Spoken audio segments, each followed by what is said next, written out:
এই তোরা হইলি আমার বন্ধু বান্ধব, তোরা আমার দিকে আমি খাইছি নাকি, কেমন আছি, কি করতাছি, বিয়া কবে করমু, এগুলা না দিকে তোরা কি এর লেগে জিজ্ঞাসা রেজাল্টে কি পাইছি?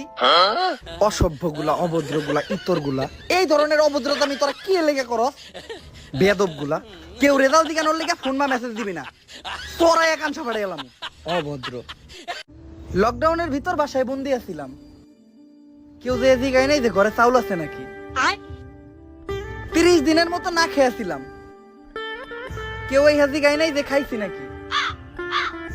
আর এখন সেই সব মানুষরা এই হাজি গাইতাছে যে তোর এসএসসি রেজাল্ট তো দিছে, রেজাল্টে কি পাইছস? এই তোকে শরম করে না? তোরা রেজাল্ট আনতে যাচ্ছে, তোরা তো নির্লজ্জকে মাইন্ডসেট রেজাল্ট হই না, তোরা কি করবি?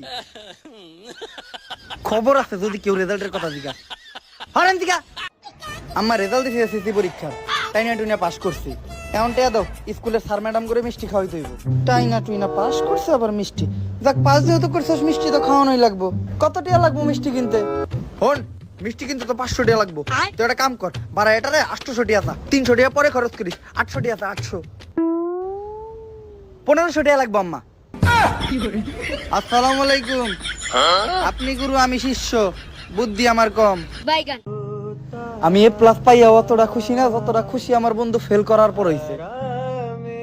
কারণ আমি এ প্লাস পাওয়ার পর আমার আব্বা আমারে নতুন হুন্ডা কিনা দিছে, আর ওর আব্বা ওরে বিয়া করাই দিছে।